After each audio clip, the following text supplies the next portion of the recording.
Price lord, hallelujah. ದೇವರ ನಾಮಕ್ಕೆ ಸ್ತೋತ್ರವಾಗಲಿ. ಪ್ರಾರ್ಥನೆ ಮಾಡಿಕೊಳ್ಳೋಣ.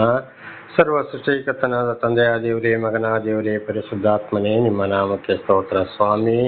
ಈ ದಿವಸವು ಈ ಸಮಯ ಕೂಡ ನಿಮ್ಮಿಂದ ನೇಮಕವಾದಂತಹ ದಿವಸ ಸಮಯವಾಗಿದೆ. ಅದಕ್ಕಾಗಿ ನಿಮಗೆ ಸ್ತೋತ್ರ. ಈ ದಿವಸದ ಸಂದೇಶದ ಭಾಗವನ್ನು ಕೂಡ ಹೇರಳವಾಗಿ ಆಶೀರ್ವದಿಸಿ ನಿಮ್ಮ ಪವಿತ್ರಾತ್ಮರ ಮೂಲಕ ಸಹಾಯ ಮಾಡುವುದಕ್ಕಾಗಿ ಸ್ತೋತ್ರ. ನಿಮ್ಮ ಪ್ರೀತಿ ಸಹಾಯ ಇಲ್ಲದೆ ಯಾರು ಏನು ಮಾಡಲು ಸಾಧ್ಯವಿಲ್ಲ. ನಿಮ್ಮೆಲ್ಲ ಉಪಕಾರಗಳಿಗಾಗಿ ಕೃತಜ್ಞತಾ ವಂದನೆಗಳು. ಯೇಸುವಿನ ನಾಮದಲ್ಲಿ ಪ್ರಾರ್ಥಿಸಿದ್ದೇನೆ ನಮ್ಮ ತಂದೆ, ಆಮೇನ್. ಇದನ್ನು ಕೇಳುತ್ತಿರುವ ನನ್ನ ಸಹೋದರ ಸಹೋದರಿಯರೇ, ನಿಮಗೂ ನನ್ನ ಹೃದಯಪೂರ್ವಕವಾದಂಥ ನಮಸ್ಕಾರಗಳು. ದೇವರು ಈ ದಿವಸವೂ ಕೂಡ ನಿಮ್ಮನ್ನು, ನಿಮ್ಮ ಮಕ್ಕಳನ್ನು ಎಲ್ಲ ರೀತಿಯಲ್ಲೂ ಹೇರಳವಾಗಿ ಆಶೀರ್ವದಿಸಲೆಂದು ಬೆಳಗಿನ ಜಾವದ ಪ್ರಾರ್ಥನೆಯಲ್ಲಿ ಪ್ರತಿ ದಿವಸ ಪ್ರಾರ್ಥಿಸುವವನಾಗಿದ್ದೇನೆ. ದೇವರ ನಾಮಕ್ಕೆ ಸ್ತೋತ್ರ. ಈ ದಿವಸದ ಸಂದೇಶದ ಭಾಗವು ಕೀರ್ತನೆಗಳು 44ನೇ ಅಧ್ಯಾಯ 17ರಿಂದ. ಕೀರ್ತನೆಗಳು 44:17. ನಾವು ನಿನ್ನನ್ನು ಮರೆಯದೆಯೂ ನಿನ್ನ ನಿಬಂಧನೆಗಳನ್ನು ಮೀರದೆಯೂ ಇದ್ದರು. ದೇವರ ನಾಮಕ್ಕೆ ಸ್ತೋತ್ರವಾಗಲಿ. ನಾವು ನಿನ್ನನ್ನು ಮರೆಯದೆಯೂ ನಿನ್ನ ನಿಬಂಧನೆಗಳನ್ನು ಮೀರದೆ ಇದ್ದರೂ ಇದೆಲ್ಲ ನಮ್ಮ ಮೇಲೆ ಬಂದಿದೆಯಲ್ಲ. ದೇವರ ನಾಮಕ್ಕೆ ಸ್ತೋತ್ರವಾಗಲಿ. ನೋಡಿ, ಅವರು ಏನು ಮಾಡ್ತಾ ಇದ್ರಲ್ಲಿ ಪ್ರಾರ್ಥನೆಯನ್ನ ಮಾಡ್ತಾ ಇದ್ರು. ಎಲ್ಲ ದೇವರ ವಾಕ್ಯಕ್ಕೆ ವಿಧೇಯರಾಗಿ ಜೀವಿಸ್ತಾ ಇದ್ರು. ಆವಾಗ ನಮಗೆ ಯಾರೋ ಈ ಕೊರೇಶಿಯನ ಒಂದು ಗುಂಪವರು ಅಥವಾ ಕೊರೇಶಿಯ, ನಾವು ಪ್ರಾರ್ಥನೆ ಮಾಡ್ತಾ ಇದ್ದೇವೆ, ನಿನ್ನಲ್ಲಿ ಭಯ ಭಕ್ತಿ ಇಟ್ಟಿದ್ದೇವೆಪ್ಪ, ನಿನ್ನ ವಾಕ್ಯಕ್ಕೆ ನಾವು ವಿಧೇಯರಾಗಿದ್ದೇವೆ, ನಿನ್ನ ಆಜ್ಞೆಗಳನ್ನು ನಾವು ಮೀರಲಿಲ್ಲ, ಆದರೂ ನಮಗಿಂತ ಶತ್ರುಗಳು, ಕಷ್ಟ, ಸಂಕಟ, ದುಃಖಗಳು ಬರ್ತಾವಲ್ಲ ಅಂಥೇಳಿ ಅವರು ಪ್ರಾರ್ಥಿಸಿದರು. ಹಾಗೆ ಇವತ್ತು ನಾವು ಕೂಡ ದೇವರು ದರ್ಶನವಾದ ಮೇಲೆ, ದೇವರು ನಮ್ಮನ್ನು ನಡೆಸ್ತಾ ಇರುವಾಗ, ನಾವು ಈ ಲೋಕದಲ್ಲಿ ಜೀವಿಸುವಾಗ ನಮಗೂ ಕಷ್ಟ, ಸಂಕಟ, ದುಃಖಗಳು ತಪ್ಪಿದ್ದಲ್ಲ. ಯಾಕೆಂದರೆ ಈ ಪ್ರಕೃತಿ ನಿಯಮ ಒಂದು. ಈಗ ಮಳೆ, ಗಾಳಿ, ಚಳಿ, ಕ್ರಿಮಿ, ಕೀಟಗಳು, ದೊಡ್ಡ ದೊಡ್ಡ ಕಾಯಿಲೆ, ಕಸಗಳು ಇಡೀ ಲೋಕಕ್ಕೆ ಬಂದಾಗ, ಅಥವಾ ನಮ್ಮ ಊರಿಗೆ, ನಮ್ಮ ತಾಲೂಕಿಗೆ, ನಮ್ಮ ಜಿಲ್ಲೆಗೆ, ನಮ್ಮ ರಾಜ್ಯಕ್ಕೆ, ನಮ್ಮ ದೇಶಕ್ಕೆ ಬಂದಾಗ ಅದು ಖಂಡಿತವಾಗಿಯೂ ಆ ಗಾಳಿ ನಮಗೆ ಬಡಿಯುತ್ತದೆ. ಅದು ಬಡಿಯದೆ ಇರುವುದೇ ಇಲ್ಲ. ಆದರೆ ದೇವರು ಅದರಿಂದ ಇತರರನ್ನು ಹಾಗೆಲ್ಲ, ದೇವರು ಯಾರನ್ನು ಆದುಕೊಂಡಿದ್ದಾರೋ, ಯಾರನ್ನು ಕರೆದಿದ್ದಾರೋ ಅವರನ್ನು ಆ ಕಷ್ಟ, ಸಂಕಟ, ದುಃಖಗಳಿಂದ ಅಲ್ಲಿಂದ ಪಾರು ಮಾಡ್ತಾರೆ. ನಾನಾ ರೀತಿಯಲ್ಲಿ ರಕ್ಷಣೆಯನ್ನು ಕೊಡ್ತಾರೆ. ಆದರೂ ಸ್ವಲ್ಪ ಸ್ವಲ್ಪ ಬಂದೇ ಬರ್ತದೆ. ಉದಾಹರಣೆಗೆ ಕೊರೋನಾ ಬಂದವರು ಅನೇಕರು ಇವತ್ತು ಬದುಕಿದ್ದಾರೆ, ಅನೇಕರು ಸತ್ತು ಹೋಗಿದ್ದಾರೆ. ಎಂತೆಂಥವ್ರು ಬಡ ಬಗ್ಗರಿಗೆ ಕೊರೋನಾ ಬಂದಿದೆ. ಉದಾಹರಣೆಗೆ ತೆಗೆದುಕೊಳ್ಳೋಣ, ಇವತ್ತು ಪಟ್ಟಣಗಳಲ್ಲಿ ಮುನ್ಸಿಪಾಲಿಟಿ ಕೆಲಸ ಮಾಡೋರು ಇರ್ತಾರೆ, ರೋಡ್ ಗುಡಿಸೋರು, ಚರಂಡಿ ಕ್ಲೀನ್ ಮಾಡೋರು, ಅವರು ಇವರು ಅಂತೆಲ್ಲ. ಯಾರಿಗೆ ಇವತ್ತು ಕೊರೋನಾ ಬಂದು ಎಂತೆಂಥ ಉತ್ತಮರು, ಎಂತೆಂಥ ಐಶ್ವರ್ಯವಂತರು, ಎಂತೆಂಥವರು ಸತ್ತು ಹೋಗಿದ್ದಾರೆ, ಎಂತೆಂಥ ಆರೋಗ್ಯವಂತರು ಕೂಡ. ಆದರೆ ಅವರಲ್ಲಿ ನೋಡಿ, ಒಬ್ಬರಾದರೂ ಕೊರೋನಾ ಬಂದು ಸತ್ತು ಹೋಗಿದೆಯಾ, ಏನಾದರೂ ಆಗಿದೆಯಾ ಅವರಿಗೆ? ಏನೂ ಇಲ್ಲ. ಹಾಗೆ ಏನು ಮಾಡ್ತಾರೆ, ಹೊರಗೆ ಮಲ್ಕೊಳ್ತಾರೆ, ಬೇಕಾದಷ್ಟು ಸೊಳ್ಳೆಗಳು ಕಚ್ಚಿಕೊಳ್ತವೆ, ಏನೇನೋ ಇರ್ತವೆ. ಅವರ ಕೆಲಸಗಳು ಏನೋ ಹಾದಿ ಬೀದಿಯಲ್ಲಿ ಬಿದ್ದಿರ್ತಾರೆ, ಏನಾದರೂ ಅವರಿಗೆ ತಟ್ಟುತ್ತಾ ಇಲ್ಲ. ಅದೇ ರೀತಿ ಒಂದು ಮಲೇರಿಯಾ, ಡೆಂಗು, ಅದು ಇದು ಅವರಿಗೆ ಇವರಿಗೆ ಬೇಕಾದಷ್ಟು ಬರ್ತದೆ. ನೋಡಿ, ಅವರಲ್ಲಿ ಏನಾದರೂ ಬರ್ತದ? ಅವ್ರಿಗೆ ಒಂದು ದಿವಸಕ್ಕೆ ಎಷ್ಟೋ ಸೊಳ್ಳೆಗಳು ಕಚ್ಚುತ್ತವೆ, ಏನೇನೋ ಕಚ್ಚುತ್ತವೆ. ಹಾಗೆ ಒಂದು ಉದಾಹರಣೆಗೆ ಇವತ್ತು ನಾವು ಕೂಡ ಏನಾಗ್ತದೆ, ಲೋಕದಲ್ಲಿ ನಾವು ಜೀವಿಸುವಾಗ ನಮಗೆ ಕೂಡ ಕಷ್ಟ, ಸಂಕಟ, ದುಃಖಗಳು ಬರ್ತವೆ. ಹಾಗೆ ನೋಡಿ, ಅಂಥವರನ್ನೇ ದೇವರು ಕಾಪಾಡ್ತಾರೆ. ಆಗ ದೇವರು ಆದುಕೊಂಡವ್ರನ್ನ ಕೂಡ ಏನು ಮಾಡ್ತಾರೆ, ಅಲ್ಲಿ ಕಾಪಾಡ್ತಾರೆ. ಪ್ರಕೃತಿಗೆ ಬಂದಂಥ ವಿಷಯಗಳು ನಮ್ಮನ್ನ ಕಾಡ್ತಲೇ ಇರ್ತವೆ. ಒಂದು. ಎರಡನೇ, ನಮ್ಮ ಹಿರಿಯರ ಪಾಪಗಳಿಂದ ಬಂದಂಥ ಪಾಪವು ಕೂಡ ನಮ್ಮನ್ನು ಸೆಳೆಯುತ್ತಾ ಇರ್ತದೆ. ಅದಕ್ಕೆ ಅಪೊಸ್ತಲನಾದ ಪೌಲರು ರೋಮನರಿಗೆ ಬರೆದ ಪತ್ರ 7ನೇ ಅಧ್ಯಾಯದಲ್ಲಿ ಬೈಬಲಲ್ಲಿ ತಿಳಿಸಿದ್ದಾರೆ. ಒಂದು ದೇವಮಾನವರು ನನಗೆ ಒಳ್ಳೆಯದು ಮಾಡಬೇಕು ಅಂತೇಳಿ ಯೋಚನೆ ಮಾಡಿದ್ರು ಆಗ್ತಾ ಇಲ್ಲ, ನನ್ನ ಮನಸ್ಸು ಆ ಕಡೆ ಸೆಳೀತಾ ಇಲ್ಲ, ನನ್ನ ಮನಸ್ಸು ಪಾಪಕ್ಕೆ ಸೆಳೀತಾ ಇದೆ. ನನಗೆ ಒಳ್ಳೆ ರೀತಿಯಲ್ಲಿ ಜೀವಿಸಬೇಕು, ಒಳ್ಳೆಯದನ್ನು ಮಾಡಬೇಕು ಅಂತ ಯೋಚನೆ ಇದೆ, ಆದರೆ ನನ್ನ ಮನಸ್ಸು ಬಿಡ್ತಾ ಇಲ್ಲ. ಅದು ನಾನಲ್ಲ, ನನ್ನಲ್ಲಿ ನೆಲೆಗೊಂಡಿರುವ ಪಾಪ ನನ್ನ ಮೂಲಕ ಅದನ್ನು ಮಾಡಿಸ್ತಾ ಇದೆ ಅಂತೇಳಿ. ಆಗ ಅದು ನಮ್ಮ ಹಿರಿಯರ ಮೂಲಕ ಬಂದು ಹೋದಂತ. ಯಾಕೆಂದರೆ ಅದೇ ರಕ್ತದಲ್ಲಿ ನಾವು ಹುಟ್ಟಿರ್ತೇವೆ, ಆ ಪಾಪಗಳು ನಮ್ಮನ್ನು ಸೆಳೀತಾ ಇರ್ತವೆ. ಹೆತ್ತ ತಂದೆಯ ದೋಷ ಫಲ 3-4 ಮಕ್ಕಳ ತಲೆಮಾರಿಗೆ ಅಂತ ನೋಡಿ.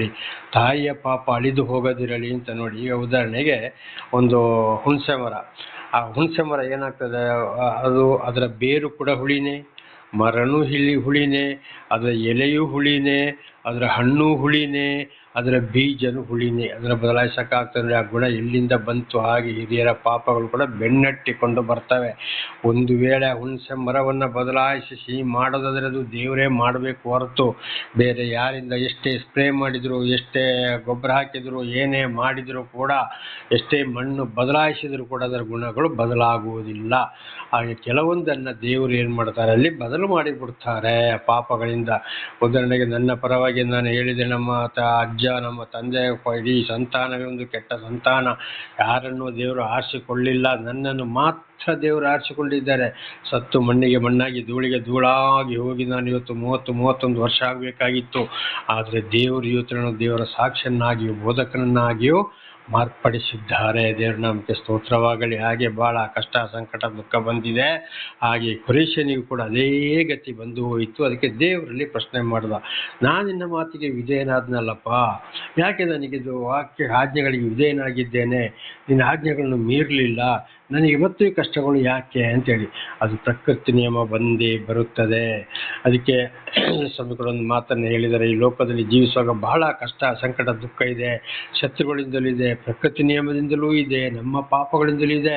ಆದರೆ ಅದನ್ನು ಜಯಿಸಿಕೊಂಡು ಹೋಗಲಿಕ್ಕೆ ದೇವರ ಮೊರೆ ಹೊಕ್ಕಾಗ ದೇವರೇ ಜ್ಞಾನವನ್ನು ಕೊಡ್ತಾರೆ. ಅದುವೇ ದೇವರ ಗ್ರಂಥದ ಮೂಲಕ ಈಗ ನನಗೆ ಹೇಗೆ ತಿಳಿಯಪಡಿಸಿದ್ರೋ ಹಾಗೆ ಈಗ ಇದನ್ನು ಕೇಳುತ್ತಿರುವಂಥ ನಿಮಗೆ ನನ್ನ ಮೂಲಕ ದೇವರು ತಿಳಿಯಪಡಿಸ್ತಾ ಇದ್ದಾರೆ. ಅಂದರೆ ಕಷ್ಟ ಸಂಕಟ ದುಃಖಗಳು ಬಂದರೂ ಹೇಗೆ ಪಾರಾಗಬೇಕು ಅಂತ ಆ ವಾಕ್ಯಕ್ಕೆ ವಿಧೇಯರಾಗಿ ಜೀವಿಸುವಂಥದ್ದು, ಬೇಸರಗೊಳ್ಳಬಾರದು. ದೇವರ ನಾಮಕ್ಕೆ ಸ್ತೋತ್ರವಾಗಲಿ.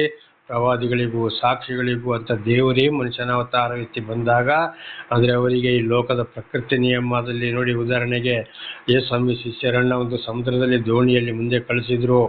ಆಮೇಲೆ ದೊಡ್ಡ ಚಂಡಮಾರುತ ಬರಲು ದೇವರ ಅಪ್ಪಣೆ ಕೊಟ್ಟರು, ಬಂತು. ಶಿಷ್ಯರು ಏನು ಹೇಳಿದರು, ಅಯ್ಯೋ ಇದು ಅಲ್ಲಿ ಅದರ ಮೇಲೆ ನೀರಿನ ಮೇಲೆ ಯೇಸು ಸ್ವಾಮಿ ನಡ್ಕೊಂಡು ಅಲ್ಲಿ ಹೋಗ್ತಾ ಇದ್ರು. ಕಡೆಗೆ ಅವರು ಭೂತ ಭೂತ ಅಂತೇಳಿ ಕಿರ್ಚಿದ್ರು. ಭೂತಲ್ಲ ನಾನೇ ಅಂತ ಹೇಳಿದರು ಒಂದು. ಇನ್ನೊಂದು ಕಡೆಗೆ ನೋಡುವಾಗ ಈ ದೋಣಿಯಲ್ಲಿ ಹೋಗ್ತಾ ಇರುವಾಗ ಶಿಷ್ಯರಿದ್ದರು. ಯೇಸು ಸ್ವಾಮಿ ಒಂದು ಮೂಲೆಯಲ್ಲಿ ಕೂತ್ಕೊಂಡು ನಿದ್ದೆ ಮಾಡೋರಾಗೆ ಮಾಡಿದರು. ಚಂಡಮಾರುತ ಗಾಳಿ ಬಂತು, ನೀರೆಲ್ಲ ಬಡಿದು ದೋಣಿಯೊಳಗೆ ಮುಳುಗುದರಲ್ಲಿತ್ತು. ಆಗ ಅಯ್ಯೋ ಯಾಕಪ್ಪ ನಾವು ಮುಳುಗ್ತಾ ಇದ್ದೇವೆ, ಚಂಡಮಾರುತ ನೀನು ನಿದ್ದೆ ಮಾಡ್ತಾ ಇದ್ದೀಯಲ್ಲ ಅಂತ ಅವರು ಯೇಸು ಸ್ವಾಮಿಯನ್ನು ಎಚ್ಚರಿಸಿದರು. ಆಗ ದೇವರು ಏನು ಹೇಳಿದರು, ಅಲ್ಪ ವಿಶ್ವಾಸಿಗಳೇ ಅಂತೇಳಿ ಆ ಚಂಡಮಾರುತವನ್ನು ಗದರಿಸಿದರು. ಆ ಗಾಳಿ ನಿಂತೇ ಹೋಯಿತು. ದೇವರ ನಾಮಕ್ಕೆ ಸ್ತೋತ್ರವಾಗಲಿ. ಹಲ್ಲೆಲೂಯಾ. ಅದು ಒಂದು ಆ ಶಿಷ್ಯರು ಒಂದು ನಂಬಿಕೆ ವ್ಯಕ್ತಪಡಿಸಲಿಕ್ಕೆ ಯೇಸು ಸ್ವಾಮಿ ಮಾಡಿದಂಥ ಕೆಲಸ. ಆಗ ಶಿಷ್ಯರು ಏನು ಹೇಳಿದ್ರಪ್ಪ, ಬಿರುಗಾಳಿ ಕೂಡ ಈತನು ಹೇಳಿದಾಗೆ ಕೇಳ್ತದಲ್ಲಪ್ಪ, ಈತನು ಯಾರಿರಬಹುದು ಅಂತೇಳಿ. ದೇವರ ನಾಮಕ್ಕೆ ಸ್ತೋತ್ರವಾಗಲಿ. ಹಾಗೆ ದೇವರು ಶಿಷ್ಯರನ್ನು ಆದುಕೊಂಡ್ರು, ಚಂಡಮಾರುತದಿಂದಲೂ ಬಿಡುಗಡೆ ಮಾಡಿದರು. ಹಾಗೆ ನಮ್ಮ ಜೀವಿತದಲ್ಲಿ ಅಂತ ಚಂಡಮಾರುತ ಗಾಳಿಗಳು ಬಂದಾಗ ನಾವು ದೇವರಲ್ಲಿ ಮೊರೆ ಇಟ್ಟಾಗ ದೇವರ ಚಂಡಮಾರುತ ಅಂದರೆ ಕಷ್ಟ ಸಂಕಟ ದುಃಖಗಳಿಂದ ಬಿಡುಗಡೆ ಮಾಡ್ತಾರೆ. ಆದರೆ ಅದನ್ನೇ ಇಲ್ಲಿ ಕೊರೇಶ ಹೇಳಿದ್ದು, ನಾನು ಎಲ್ಲದನ್ನು ಮಾಡಿದ್ದೇನೆ, ನಿನ್ನ ಆಜ್ಞೆಗಳಿಗೆ ವಿಧೇಯನಾಗಿದ್ದೇನೆ, ನನಗೆ ಮತ್ತು ಬಂದಿದೆಯಲ್ಲ ಅಂತ ಈಗ ಅರ್ಥ ಆಯ್ತಲ್ಲ. ಅದರಿಂದಾಗಿ ನಾವು ಬರುವಂಥ ಕಷ್ಟ ಸಂಕಟಗಳನ್ನ ಈಜಿ ನಾವು ದಾಟಬೇಕಾಗಿದೆ. ದೇವರ ನಾಮಕ್ಕೆ ಸ್ತೋತ್ರ. 18ನೇ ವಚನ 44:18. ನಮ್ಮ ಹೃದಯವು ಹಿಂದಿರುಗಲಿಲ್ಲ, ನಮ್ಮ ಕಾಲು ನಿನ್ನ ದಾರಿಯಿಂದ ಅಗಲಲಿಲ್ಲ. ನೋಡಿ ಎಂಥ ಕಷ್ಟ ಸಂಕಟ ದುಃಖ ಬಂದರೂ ಕೊರೇಶ ಅವರ ಗ್ರೂಪ್ ಏನಾಯಿತು, ಅಲ್ಲಿ ದೇವರಿಂದ ಹಿಂದೆ ಹೋಗಲಿಲ್ಲ, ಕಾಲು ದೂರ ಹೋಗಲಿಲ್ಲ. ಸತ್ತರೆ ಸಾಯಲಿ, ಬದುಕಿರೆ ಬದುಕಲಿ ಅಂತೇಳಿ ಒಂದೇ ಒಂದು ದೇವರೇ ನೀನೆಪ್ಪ ಅಂತ ಸರ್ವ ಸೃಷ್ಟಿಗತನಾದ ದೇವರ ಹಿಂದೆ ಹೋದರು, ಆ ಯೇಸುವಿನ ಹಿಂದೆ ಹೋದರು, ಆ ಯೆಹೋವನ ಹಿಂದೆ ಹೋದರು. ಅಂದರೆ ಪರಮಾತ್ಮ ಭಗವಂತನನ್ನು ಹಿಂಬಾಲಿಸಿದರು, ಅಲ್ಲಾಹನನ್ನು ಹಿಂಬಾಲಿಸಿದರು. ದೇವರ ನಾಮಕ್ಕೆ ಸ್ತೋತ್ರವಾಗಲಿ. ದೇವರ ವಾಕ್ಯಕ್ಕೆ ವಿಧೇಯರಾಗಿ ಜೀವಿಸಬೇಕು. ನಮ್ಮ ತಪ್ಪುಗಳನ್ನ ಅರ್ಥ ಮಾಡಿಕೊಂಡು ಪಶ್ಚಾತ್ತಾಪ ಪಡಬೇಕು. ಆಗಲೇ ಹೇಳಿದಾಗೆ ಪ್ರಕೃತಿ ನಿಯಮದಲ್ಲಿ ನಮ್ಮ ಹಿರಿಯರ ಪಾಪದಲ್ಲಿಯೂ ನಮ್ಮ ಪಾಪದಲ್ಲಿ ಕೂಡ ಅನೇಕ ಶಿಕ್ಷೆಗಳು ಬರುವಂಥದ್ದು ಯೋಚನೆ ಮಾಡಿಕೊಳ್ಳಬೇಕು. ಅದಕ್ಕೆ 10 ದಶಾಜ್ಞೆಗಳು ಬಹಳ ಪ್ರಾಮುಖ್ಯವಾದದ್ದು ನಮ್ಮ ಪಾಪಗಳನ್ನ ಅರ್ಥ ಮಾಡಿಕೊಳ್ಳಕ್ಕೆ. ಅದಕ್ಕೆ ಸೀನಾಯಿ ಬೆಟ್ಟದಲ್ಲಿ ಮೋಶ ಅಂದರೆ ನೀರಿನಿಂದ ಎತ್ತಲ್ಪಟ್ಟವನು ಅಂತ ಇದರ ಅರ್ಥ. ಇಸ್ರೇಲ್ ಅಂದರೆ ದೇವರಿಂದ ಆಯ್ಕೆಗೊಂಡವರು ಅಂತ. ಅದನ್ನು ನಮ್ಮ ಸಂಸ್ಕೃತಿ ಹೇಳೋದಾದ್ರೆ ಬ್ರಾಹ್ಮಣರು, ಬ್ರಹ್ಮನನ್ನು ಅರಿತವರು. ಅದೇ ಬ್ರಹ್ಮ ಇಲ್ಲಿ ಕ್ರೈಸ್ತನಾಗಿದ್ದ, ಅಲ್ಲಿ ಆ ಮುಸ್ಲಿಮ್ಸರು ಕೂಡ ಆಗಿದ್ದಾರೆ. ದೇವರ ನಾಮಕ್ಕೆ ಸ್ತೋತ್ರವಾಗಲಿ. ಆಗ ಯಾವುದೇ ಕಷ್ಟ ಸಂಕಟ ದುಃಖ ಬಂದರೂ ನಾವು ಹಿಂದಿರಿಯಬಾರದು. ದೇವರನ್ನು ಅರಿತುಕೊಂಡ ಮೇಲೆ ದೇವರು ನಮ್ಮನ್ನು ನಡೆಸ್ತಾ ಇರುವಾಗ ನಾವು ದೇವರ ಹಿಂದೆ ಹೋಗುವವರು ಆಗಿರಬೇಕು. ದೇವರ ನಾಮಕ್ಕೆ ಸ್ತೋತ್ರ. ನಮ್ಮ ಕಾಲುನಿನ ದಾರಿಯಿಂದ ಅಗಲಲಿಲ್ಲ. ನೋಡಿ, ಕಾಲು ಕೂಡ ಇಂತಿಂತಲ್ಲಿಗೆ ಹೋಗಿ ಇಂತಲ್ಲಿ ಹೀಗೆ ಹೆಜ್ಜೆ ಇಡಬೇಕು, ನೀವು ಇಂತಲ್ಲಿ ಹೀಗೆ ಹೋಗಬೇಕು ಅಂತ ಕೂಡ ನಮಗೆ ಬೈಬಲ್, ಮಹಾಭಾರತ, ಭಗವದ್ಗೀತೆ ಬಹಳ ಚೆನ್ನಾಗಿ ನಮಗೆ ತಿಳಿಸ್ತದೆ. ಅದೇ ಮಾರ್ಗದಲ್ಲಿ ನಾವು ಹೋಗಬೇಕು. ಸಿಕ್ಕಾಪಟ್ಟೆ ಮನಸ್ಸು ಬಂದಲ್ಲಿಗೆ ಹೋಗ್ಲಿಕ್ಕೆಲ್ಲ ನಮ್ಮ ಕಾಲು, ಅಥವಾ ಒಬ್ಬರಿಗೆ ಒದಲಿಕ್ಕೆ ಮಾಡಲಿಕ್ಕೆ ಅಲ್ಲ, ಕೆಟ್ಟದಕ್ಕೆ ಹೋಗ್ಲಿಕ್ಕೆ ಅಲ್ಲ. ದೇವರು ನಮಗೆ ದೇವಾಲಯದ ಕಡೆಗೆ, ಪರಿಶುದ್ಧ ಸ್ಥಳದ ಕಡೆಗೆ, ದೇವರು ಹೇಳಿದ ಕೆಲಸಗಳನ್ನ ಮಾಡಲಿಕ್ಕೆ ನಮಗೆ ಕಾಲು ಕೊಟ್ಟಿರೋದು, ಅಲ್ಲಿಗೆ ನಡ್ಕೊಂಡು ಹೋಗಲಿಕ್ಕೆ. ಅದನ್ನು ತಪ್ಪಿ ಹೋದಾಗ ಒಂದೊಂದ್ಸಲ ಕಾಲೇ ಬರದಿರೋದು, ಪಾರ್ಶ್ವಾಯು ಬರುವಂಥದ್ದು, ಆಕ್ಸಿಡೆಂಟ್ ಆಗುವಂಥದ್ದು, ಹೊಡೆದಾಟ ಆಗುವಂಥದ್ದು, ಗುಂಡು ಹೊಡಿಸಿಕೊಳ್ಳುವಂಥದ್ದು, ಪೊಲೀಸರ ಕೈಲಿ ಎನ್ಕೌಂಟರ್ ಮಾಡಿಕೊಳ್ಳುವಂಥದ್ದು, ಬೀಳುವಂಥದ್ದು, ಕಾಲು ಮುರ್ಕೊಳ್ಳುವಂಥದ್ದು, ಕೈ ಮುರ್ಕೊಳ್ಳುವಂಥದ್ದು ಎಲ್ಲ ದೇವರ ಶಾಪ. ಮಗನೇ ಸಾಕು, ನಿಲ್ಲು ಅಂತೇಳಿ. ದೇವರ ನಾಮಕ್ಕೆ ಸ್ತೋತ್ರವಾಗಲಿ. ಹಾಗೆ ನಾವು ಆ ರೀತಿ ಆಗಬಾರದು. 19ನೇ ವಚನ, ನೀನು ನಮ್ಮನ್ನು ಪರಾಜಯಪಡಿಸಿ ನಮ್ಮ ದೇಶವನ್ನು ನರಿಗಳಿರುವ ಕಾಡನ್ನಾಗಿ ಮಾಡಿದ್ದೇಕೆ? ಕಾರ್ಗತ್ತರು ನಮ್ಮನ್ನು ಕವಿಯಂತೆ ಮಾಡಿದ್ದೇಕೆ? ನೀನು ನಮ್ಮನ್ನು ಪರಾಜಯಪಡಿಸಿ ನಮ್ಮ ದೇಶವನ್ನು ನರಿಗಳಿರುವ ಕಾಡನ್ನಾಗಿ ಮಾಡಿದ್ದೇಕೆ? ದೇವರನ್ನು ದರ್ಶನ ಕೊಟ್ಟ ಮೇಲೆ, ಉದಾಹರಣೆಗೆ ಈಗ ಭಾರತ ದೇಶದಲ್ಲಿ ಎಷ್ಟೋ ಮಂದಿ ದೇವಜನರು ಇದ್ದಾರೆ, ಅಥವಾ ಎಂತೆಂಥವ್ರು ಎಲ್ಲ ಗ್ರಂಥಗಳ ಮೂಲಕ ದೇವರ ವಿಷಯಗಳು ತಿಳಿದು ಬರ್ತದೆ.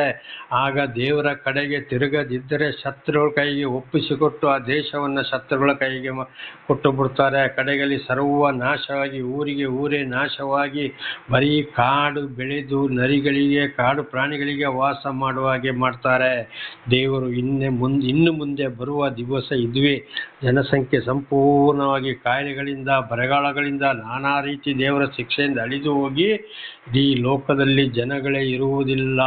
ಕಾಗೆಗಳು, ಗುಳ್ಳೆನರಿಗಳು, ಗೂಬೆಗಳು, ಬೇತಾಳಗಳು, ಸೈತಾನಗಳು ತಿರುಗಾಡಬೇಕಂತೆ. ಆ ಪರಿಸ್ಥಿತಿ ಬರ್ತದೆ ಇನ್ನು ಮುಂದೆ. ಇದು ಇವತ್ತು ಕೂಡ ನೋಡಿ, ದೇವರು ದರ್ಶನ ಕೊಟ್ಟ ಮೇಲೆ ದೇವರ ಮಾತು ಕೇಳದೆ ಹೋದರೆ, ಇಷ್ಟ ಬಂದಾಗಿ ಹೋದರೆ ಆ ಮನೆಯೇ ಸರ್ವನಾಶ. ಗಂಡ ಸರಿಯಿಲ್ಲ, ಹೆಂಡತಿ ಸರಿಯಿಲ್ಲ, ಮಕ್ಕಳು ಸರಿಯಿಲ್ಲ, ದುಡಿಯೋರು ಇಲ್ಲ. ಆ ಮನೆ ಬಿಟ್ಟವರು ಎಲ್ಲೆಲ್ಲಿಯೋ ಸಂಚಾರ ಮಾಡ್ತಾರೆ. ಮನೆ ಬಿದ್ದು ಹೋಗ್ತದೆ, ಸರ್ವನಾಶವಾಗ್ತದೆ. ಒಂದು ಊರಿಗೆ ಊರೇ ಆ ರೀತಿ ಜಾಲಿ ಗಿಡಗಳು ಈಗಲೇ ಬೆಳೀತಾ ಇವೆ. ಗಿಡಗಳು ಬೆಳೀತಾ ಇರ್ತವೆ. ಅಲ್ಲಿ ಕೃಷಿ ಮಾಡೋಕ್ಕೆ ಯಾರು ಇರೋದಿಲ್ಲ. ಎಲ್ಲ ಪಟ್ಟಣ ಪಟ್ಟಣ ಪಟ್ಟಣ, ಟೌನು ಟೌನ್ ಅಂತ ಸೇರ್ತಾ ಇದ್ದಾರೆ. ಇದನ್ನು ಚೆನ್ನಾಗಿ ಅರ್ಥ ಮಾಡಿಕೊಳ್ಳಬೇಕು. ಕಾರಣ ದೇವರು ತಿಳಿಸಿದಾಗ ದೇವರ ಮಾತಿಗೆ ಕಿವಿ ಕೊಡದೆ ವಿಗ್ರಹಾರಾಧನೆ, ಮಾಟ, ಮಾಯ, ಮಂತ್ರ, ಕದಿಯೋದು, ಸುಳ್ಳು ಹೇಳೋದು, ವ್ಯಭಿಚಾರ, ಇನ್ನೊಬ್ಬರಿಗೆ ನಾನಾ ರೀತಿಯಲ್ಲಿ ದುಡಿಯೋರು, ದುರ್ಸಿಗೊಳ್ಳೋರು, ರಾಜಕಾರಣಿಗಳು, ಅಧಿಕಾರಿಗಳು, ಸಂಘ ಸಂಸ್ಥೆಗಳು, ಪೂಜಾರಿಗಳು, ಬ್ರಾಹ್ಮಣರುಗಳು, ಫಾದರ್ಗಳು, ರೆವಿಡೆಂಟ್ಗಳು, ಬಿಷಪ್ಗಳು ಅಂತ ಹೇಳಿಕೊಳ್ಳೋರು, ದೇವಮಾನವರು ಅಂತ ಹೇಳಿಕೊಳ್ಳೋರು ಪೂರ್ತಿ ಮಾಡುವಂಥ ಅನ್ಯಾಯಕ್ಕೆ ಈ ರೀತಿ ಪಾಳು ಬೀಳುವಂಥದ್ದು ಇನ್ನು ಮುಂದೆ ಕೂಡ ಅದೇ ವಿಷಯಗಳಲ್ಲಿ ನಡೆಯುವಂಥದ್ದಕ್ಕೆ. ನೀನು ನಮ್ಮನ್ನು ಪರಾಜಯಪಡಿಸಿ ನಮ್ಮ ದೇಶವು ನರಿಗಳಿರುವ ಕಾಡನ್ನಾಗಿ ಮಾಡಿದ್ದೇಕೆ? ದೇವರ ಮಾತನ್ನು ಕೇಳದಿದ್ದರೆ ಆ ಮನೆಯ, ಊರೇ, ತಾಲೂಕೆ, ಜಿಲ್ಲೆ ಇನ್ನು ಮುಂದೆ ಬರುವಂಥ ಪರಿಸ್ಥಿತಿ ಕೂಡ ಇದೆಯೇ. ಅದು ಕೂಡ ಇವತ್ತು ನಡೆದು ಹೋಗ್ತದೆ. ಒಂದೊಂದು ಮನೆಗಳು ಇದ್ದಕ್ಕಿದ್ದ ಹಾಗೆಯೇ ಮುರಿದು ಹೋಗ್ತದೆ. ಒಂದೊಂದು ಮನೆಯಲ್ಲಿ ಒಬ್ಬೊಬ್ಬರು ಆ ದೇವಸ್ಥಾನ ಈ ದೇವಸ್ಥಾನ ಅಂತ ಹೋಗ್ತಾರೆ, ಅಲ್ಲಿ ಸಂಪೂರ್ಣ ಹೆಣವಾಗಿಯೇ ಬರ್ತಾರೆ. ಇದನ್ನೆಲ್ಲ ಬಹಳ ಚೆನ್ನಾಗಿ ಅರ್ಥ ಮಾಡಿಕೊಳ್ಬೇಕು. ದೇವರು ದರ್ಶನ ಕೊಟ್ಟಾಗ ಗರ್ವ ಅಹಂಕಾರದಲ್ಲಿ ವಿರುದ್ಧವಾಗಿ ತಿರುಗಿ ಬಿದ್ದಾಗ ಈ ರೀತಿ ಶಿಕ್ಷೆಯಾಗುವಂಥದ್ದು. ಕಾರ್ಗತ್ತಲು ನಮ್ಮನ್ನು ಕವಿಯಂತೆ ಮಾಡಿದ್ದಕ್ಕೆ? ಕಾರ್ಗತ್ತಲು ಅಂದರೆ ಇಲ್ಲಿ ಬೆಳಕಿಲ್ಲ, ಜೀವಮಾನದಲ್ಲಿ ಪಾಪಮಯ ಜೀವಿತ. ಎಲ್ಲಿ ಹೋದರೂ ಅವರಿಗೆ ಯಾವುದಿಲ್ಲ, ತಿನ್ನಕ್ಕಿಲ್ಲ, ಕುಡಿಯೋಕ್ಕಿಲ್ಲ, ಊಟಕ್ಕಿಲ್ಲ, ಬಟ್ಟೆಗಿಲ್ಲ, ಯಾವುದಕ್ಕಿಲ್ಲ. ಕಾಯಿಲೆ ಕಸಗಳು ಯಾವುದಿಲ್ಲ. ಅವರಿಗೆ ಕಣ್ಣೀರು, ದುಃಖ ಯಾವಾಗಲೂ ಇದುವೇ. ಈ ರೀತಿ ನಮ್ಮನ್ನು ಯಾಕೆ ಮಾಡಿದ್ದೀಯಾ? ದೇವರು ಆರಿಸಿಕೊಂಡವರ ಮುಖಾಂತರ ಮಾತನ್ನು ಕೇಳದ ಹೋದಾಗ ಈ ಪಾಪಮಯ ಜೀವಿತ ಕಾರ್ಗತ್ತಲು. ಇವತ್ತು ರೂಮೊಳಗೆ ಒಂದು ಬೆಳಕು ಇಲ್ಲದಿದ್ದರೆ ಯಾವ ರೀತಿ ತಡವರಿಸ್ತೇವೋ, ರಾತ್ರಿಯಲ್ಲಿ ನಾವು ಒಂದು ಕಡೆ ಹೋಗೋತ್ತಿಗೆ ಬೆಳಕಿಲ್ಲದ್ರೆ ಯಾವ ರೀತಿ, ಎಲ್ಲಿ ಕಲ್ಲಿಗೆ ಕಾಲು ಎಡಗ್ತದೋ, ಎಲ್ಲಿ ಮುಳ್ಳಿಗೆ ಆಗ್ತದೋ, ಎಲ್ಲಿ ಬೀಳ್ತೀವಿ ಅಂತಲೇ ನಮಗೆ ಗೊತ್ತಿಲ್ಲ. ಕುರುಡರು ಯಾವ ರೀತಿ ತಡವರಿಸಿಕೊಂಡು ಹೋಗ್ತಾರೋ ಅದೇ ರೀತಿ ಪಾಪಮಯ ಜೀವಿತವಾಗಿದೆ ಇದು. ಇವತ್ತು ನಾನಿರುವ ಊರಲ್ಲಿಯೂ ನನಗೆ ದೇವರ ದರ್ಶನವಾದ ಮೇಲೆ ದೇವರು ಎಲ್ಲೆಲ್ಲಿ ಕಳಿಸಿದಿರೋ, ಎಲ್ಲಿ ದೇವರ ಸುವಾರ್ತೆಯನ್ನು, ದೇವರ ವಿಷಯವನ್ನು ಸಾರಿಸಿದ್ದೀರೋ, ಯಾವ ಊರಿಗೆ ಕಳಿಸಿದ್ರು ಅಲ್ಲಿ ಎಲ್ಲ ಮಾತು ಕೇಳಿದವರು ಒಳ್ಳೆಯದಾಗಿದ್ದಾರೆ. ಮಾತು ಕೇಳದವರು ಇವತ್ತು ಬಹಳ ಕಷ್ಟ, ಸಂಕಟ, ದುಃಖಗಳನ್ನು ಅನುಭವಿಸ್ತಲೇ ಇದ್ದಾರೆ. ಉದಾಹರಣೆಗೆ ನಾನು ಇರುವ ಊರಲ್ಲಿ ಕೂಡ ಇದುವೇ ನಡೀತಾ ಇದೆ. ಉದಾಹರಣೆಗೆ ನನಗೆ ವಾಸಕ್ಕೆ ಮನೆ ಕೊಟ್ಟ ಒಂದು ಕ್ರೈಸ್ತ ಕುಟುಂಬ, ಅವರ ಜೀವಿತದಲ್ಲಿ, ಮಗಳ ಜೀವಿತದಲ್ಲಿ ದೇವರು ಬಹಳ ಕಾರ್ಯವನ್ನು ಮಾಡಿದ್ರು. ಕಡೆಗೆ ಅವರ ಹಿಂದಿನ ಜೀವಿತಕ್ಕೆ ಹೋದರು. ಖಂಡಿತ ಮೊದಲಿನ ಜೀವಿತಕ್ಕಿಂತಲೂ ಕಡೆಗೆಟ್ಟ ಜೀವಿತ. ಏನೇ ಮಾಡಿದ್ರು ಶಾಂತಿ ಸಮಾಧಾನವೇ ಇಲ್ಲ. ಕಾರಣ ಗಂಡ ಹೆಂಡತಿ ಮಕ್ಕಳು ಪೂರ್ತಿ ಹಿಂದಿನ ಜೀವಿತಕ್ಕೆ ಹೋದರು, ನನ್ನ ಮುಖಾಂತರ ತಿಳಿಯಪಡಿಸಿದರು ದೇವರು. ಕಡೆಗೆ ನನಗೆ ವಿರುದ್ಧವಾಗಿ ಬಂದರು. ಜಾಸ್ತಿ ನಮಗೆ ಹೇಳಬೇಡ, ನಮಗೆ ಮಕ್ಕಳನ್ನ ಸಾಕ ಗೊತ್ತಿದೆ, ನಮಗೆ ವಾಕ್ಯ ಗೊತ್ತಿದೆ, ನಮಗೆ ದೇವ್ರನ್ನ ಗೊತ್ತಿದೆ, ಅದೇನು ನೀನು ನಮಗೆ ಬಹಳ ಹೇಳ್ತೀಯ ಅಂತ ನನಗೆ ತಿರುಗಿ ಬಿದ್ದರು. ಈಗ ದೇವರೇ ಅವರನ್ನು ನನ್ನನ್ನು ಬೇರೆ ಬೇರೆ ಬೇರ್ಪಡಿಸಿಬಿಟ್ರು. ದೇವರ ನಮಗೆ ಸ್ತೋತ್ರವಾಗಲಿ. ಪ್ರಾರ್ಥನೆಗೆ ಗಂಡಾಗಲಿ ಹೆಂಡತಿಯಾಗಲಿ ಮಕ್ಕಳಾಗಲಿ ಯಾರು ಬರುವ ಹಾಗೆ ಇಲ್ಲ. ಎಲ್ಲ ಲೋಕದ ಪರಿಸ್ಥಿತಿಯಲ್ಲೇ ಇದ್ದಾರೆ. ದೇವರ ನಮಗೆ ಸ್ತೋತ್ರ. ಅದುವೇ ಇಲ್ಲಿ ಕೊರೇಶರು ಹೇಳಿದ್ದು, ನೀನು ನಮ್ಮನ್ನು ಪರಾಜಯಪಡಿಸಿ ನಮ್ಮ ದೇಶವನ್ನು ನರಿಗಳಿರುವ ಕಾಡನ್ನಾಗಿ ಯಾಕೆ ಮಾಡಿದ್ದು? ಇದು ಹೇಳಿದ್ದು ಮನೆ ಆಗಲಿ ದೇಶ ಆಗಲಿ ಪ್ರತಿಯೊಂದು ಆಗೋದು ಇದೇ ಪರಿಸ್ಥಿತಿ. ಕಾರ್ಗತ್ತಲು ನಮ್ಮನ್ನು ಸವಿಯಂತೆ ಮಾಡಿದ್ದಕ್ಕೆ ಪಾಪಮಯ ಜೀವಿತ ತುಂಬಿ ಹೋಗಿದೆ. ಆಗ ಅವರ ಇನ್ನು ಮುಂದಿನ ಜೀವಿತ ಮೊದಲು ಇರುವುದಕ್ಕಿಂತಲೂ ಬಹಳ ಕಠಿಣ ಸ್ಥಿತಿಗೆ ಬರ್ತದೆ ಎಂಬುದಾಗಿ ಮತ್ತಾಯನ ಸುವಾರ್ತೆಯಲ್ಲಿ ಯೇಸುಸ್ವಾಮಿ ಅಂದರೆ ಪರಮಾತ್ಮ ಭಗವಂತನು ಸ್ವತಃ ಹೇಳಿದ್ದಾರೆ. ಆದ್ದರಿಂದ ದೇವರ ವಾಕ್ಯ ನಮ್ಮ ಕಿವಿಗೆ ಬಿದ್ದ ಮೇಲೆ ದೇವರು ಆರಿಸಿಕೊಂಡವರ ಮುಖಾಂತರ ಖಂಡಿತ ಸರಿಯಾದ ವಿಷಯಗಳು ತಿಳಿದು ಬರ್ತಾ ಇರುವಾಗ ಎಚ್ಚರಗೊಂಡ್ರೆ ಮಾತ್ರ ಶಾಂತಿ, ಸಮಾಧಾನ, ಆಶೀರ್ವಾದ. ಇಲ್ಲ ಹಿಂದೆ ತಿರುಗಿ ಹೋದರೆ ಖಂಡಿತವಾಗಿಯೂ ಯಾವ ರೀತಿ ಶಿಕ್ಷೆ ಬರ್ತದೆ ಅಂತ ಗೊತ್ತಿಲ್ಲ. ದೇವರ ನಾಮಕ್ಕೆ ಸ್ತೋತ್ರವಾಗಲಿ. ಹಾಗೆ ಈಗ 20ನೇ ವಚನ, ನಾವು ನಮ್ಮ ದೇವರ ಹೆಸರನ್ನು ಮರೆತು ಅನ್ಯ ದೇವತೆಗಳಿಗೆ ಕೈ ಎತ್ತಿದ್ದರೆ, ನಾವು ನಮ್ಮ ದೇವರ ಹೆಸರನ್ನು ಮರೆತು ಅನ್ಯ ದೇವತೆಗಳಿಗೆ ಕೈ ಎತ್ತಿದ್ದರೆ. 21ನೇ ವಚನ, ಹೃದಯ ರಹಸ್ಯಗಳನ್ನು ಬಲ್ಲವನಾದ ದೇವರು ವಿಚಾರಿಸುತ್ತಿರಲಿಲ್ಲವೋ? ನೋಡಿ, ಈ 2 ವಚನಗಳನ್ನ ನೋಡುವಾಗ ಸರ್ವ ಸೃಷ್ಟಿಕರ್ತನಾದ ದೇವರು ಆಯಾಯ ಜನಗಳಿಗೆ ಆಯಾಯ ಗ್ರಂಥದ ಮೂಲಕ ತಿಳಿಯಪಡಿಸಿದ ಮೇಲೆ ಖಂಡಿತವಾಗಿಯೂ ಮತ್ತೆ ಪುನಃ ವಿಗ್ರಹಾಧನೆ, ಮಾಟ, ಮಾಯ, ಮಂತ್ರ, ಪೂಜೆ, ಪುಷ್ಕರ, ಬಳಿಕೊಡಕ್ಕೆ, ಹೋಮ, ದ್ರವ್ಯಗಳನ್ನ ಮಾಡಿಕೊಂಡು ಹೋದರೆ, ಇತರ ಸುಳ್ಳು ಬೋಧಕರು, ಪ್ರವಾದಿಗಳು, ದೇವಮಾನಗುರುಗಳು, ಮಠಾಧೀಶರು, ಬ್ರಾಹ್ಮಣರು ಅಂತ ಹೇಳಿಕೊಂಡವರ ಮಾತನ್ನ ಕೇಳಿಕೊಂಡು ಹೋದರೆ ಖಂಡಿತವಾಗಿ ದೇವರು ವಿಚಾರಿಸ್ತಾನೆ, ಶಿಕ್ಷೆಗೆ ಒಳಪಡಿಸ್ತಾನೆ. ಇನ್ನು ಆ ಮಠದೀಶ್ವರ, ಆ ಸ್ವಾಮೀಜಿ, ಆ ಗುರು, ಈ ಋಷಿ, ಈ ಬ್ರಾಹ್ಮಣ, ಈ ಫಾದರ್ಗಳು, ಈ ಪಾಸ್ಗಳು, ರೆವಿಡೆಂಡು, ಅಂಥವರು ಇಂಥವ್ರು ಅಂತ ಹೇಳಿ ಪ್ರಯೋಜನ ಇಲ್ಲ. ಯಾಕೆಂದರೆ ಇದು ಬಹಳ ಸಲ ತಿಳ್ಕೊಂಡಿದ್ದೇವೆ. ದುಡ್ಡಿಗೋಸ್ಕರ ಅವರು ಸತ್ಯವನ್ನು ಅನೇಕ ಜನರಿಗೆ ಸರಿಯಾದ ವಿಷಯನೇ ಗೊತ್ತಿಲ್ಲ. ಸುಮ್ಮನೆ ಎಲ್ಲೆಲ್ಲಿ ಹೋಗಿರ್ತಾರೆ, ಏನೇನೊಂದು ಪುಸ್ತಕಗಳನ್ನ ತಗೊಂಡು ತಪ್ಪಾಗಿ ನಡೆಸ್ತಾ ಇದ್ದಾರೆ. ಸರಿಯಾಗಿ ತಿಳಿದವರು ನಮಗೆ ಸರಿಯಾಗಿ ತಿಳಿಸಿದರೆ ನಮಗೆ ಊಟಕ್ಕೆ, ಬಟ್ಟೆಗೆ, ಹೆಂಡತಿ ಮಕ್ಕಳಿಗೆ, ಜೀವನಕ್ಕೆ ಕಷ್ಟ ಆಗ್ತದೆ ಅಂತೇಳಿ ಸುಳ್ಳು ಹೇಳಿ ಪ್ರಾಪಂಚಿಕ ವಿಷಯದಲ್ಲಿ ಇದ್ದಾರೆ. ಇವತ್ತು ದೇವರ ಹೆಸರನ್ನ ದೂಷಣೆ ಮಾಡಿಕೊಂಡು ಹಾಗೆ ಮಾಡಿ ಇವತ್ತು ಅನೇಕರು ಒಂದೊಂದು ಸೇವಕರು ಕೂಡ ಸ್ವತಃ ಹೇಳಿದ್ದಾರೆ, ನೀವು ಏನೇ ಮಾಡ್ಕೊಳ್ಳಿ, ನಿಮ್ಮ ಹಿಂದಿನ ಜೀವಿತವನ್ನು ಏನು ಬೇಕಾದರೂ ಮಾಡ್ಕೊಳ್ಳಿ, ದೇವರಲ್ಲಿ ಮಾತ್ರ ನೀವು ಭರವಸೆ ಇಡಿ ಅಂತೇಳಿ. ಅಂದರೆ ಒಂದು ಮೈಸೂರು ಜಿಲ್ಲೆಯ ಒಂದು ತಾಲೂಕಿನ ಒಂದು ಗ್ರಾಮದಲ್ಲಿ ನನ್ನ ಒಂದು ಮನೆಯಲ್ಲಿ ದೇವರು ನಿಲ್ಲಿಸಿದ್ರು. ಅಲ್ಲಿಗೆ ಅವರ ಸಂಬಂಧಿಕರು ಹಾಗೆ ಇದೇ ರೀತಿಯೊಂದು ಒಬ್ಬ ಸೇವಕ ತಪ್ಪು ಬೋಧನೆ ಮಾಡಿದಾಗ ನಾನು ಸರಿಯಾಗಿ ತಿಳಿಸಿದಾಗ ನನ್ನನ್ನೇ ಕಡೆಗೆ ಅಲ್ಲಿಂದ ಹೊರ ಹಾಕಿದರು. ದೇವರ ನಮಗೆ ಸ್ತೋತ್ರವಾಗಲಿ. ಆಗ ಒಂದು ಅಲ್ಲಿಯ ವಿಶ್ವಾಸಿಗಳಿಗೆ ಈ ಮನುಷ್ಯ ಏನು ಹೇಳ್ಕೊಂಡು ತಿರುಗಾಡ್ದ, ನಿಮ್ಮ ಹಿಂದಿನ ಜೀವಿತದ ಯಾವುದು ಇದೆ ಅದೆಲ್ಲ ಮಾಡ್ಕೊಳ್ಳಿ, ದೇವರ ಮೇಲೆ ಮಾತ್ರ ಫಸ್ಟ್ ನೀವು ಪ್ರಾರ್ಥನೆ ಮಾಡ್ಕೊಳ್ಳಿ, ಭರವಸೆ ಇಟ್ಟುಕೊಳ್ಳಿ ಅಂತ. ದೇವರ ಆ ರೀತಿ ಏನಾದರೂ ಯಾವ ಗ್ರಂಥದಲ್ಲಿ ಆದರೂ ಹೇಳಿದ್ದಾರ? ಏನು ಹೇಳಿದರು? ನಾನು ಪರಿಶುದ್ಧನಾದಾಗೆ ನೀವು ಪರಿಶುದ್ಧರಾಗಿ ನನ್ನ ಮಾತಿಗೆ ವಿಧೇಯರಾಗಿ. ಆಗ 10 ದಶಾಜ್ಞೆಗಳನ್ನು ಯಾಕೆ ಕೊಟ್ಟರು? ಮಹಾಭಾರತದಲ್ಲಿ ಶ್ರೀಕೃಷ್ಣ ಪರಮಾತ್ಮನು ಹೇಳಿದ್ದೇನು, ಭಗವದ್ಗೀತೆಯಲ್ಲಿ ಹೇಳಿದ್ದೇನೋ, ಪುರಾಣಲ್ಲಿ ಹೇಳಿದ್ದೇನೋ, ಬೈಬಲಲ್ಲಿ ಹೇಳಿದ್ದೇನೋ. ಆಗ ಅಲ್ಲಿ ಏನಾಗ್ತದೆ, ಹೆಸರನ್ನು ಮರೆತು ಅನ್ಯ ದೇವತೆಗೆ ಕೈ ಎತ್ತಿದರೆ ಹೃದಯ ರಹಸ್ಯಗಳನ್ನು ಬಲ್ಲವನಾದ ದೇವರು ವಿಚಾರಿಸುತ್ತಿರಲಿಲ್ಲವೋ? ನೋಡಿ, ಸತ್ಯವನ್ನು ಕೇಳಿ ಈ ಸುಳ್ಳು ಬೋಧಕರುಗಳ ಹಿಂದೆ ಹೋದರೆ ಅವರನ್ನು ಅರ್ಥ ಮಾಡಿಕೊಂಡು ಶಿಕ್ಷೆಯಿಂದ ತಪ್ಪಿಸಿಕೊಳ್ಳಲು ಸಾಧ್ಯವಿಲ್ಲ. ಮೊಟ್ಟ ಮೊದಲು ಜನಗಳನ್ನು ಯಾರು ಹಾದಿ ತಪ್ಪಿಸ್ತಾರೋ ಅವರಿಗೆ ಬಹಳ ಒಂದು ದೊಡ್ಡ ಶಿಕ್ಷೆ ಬರ್ತದೆ ಅಂತ.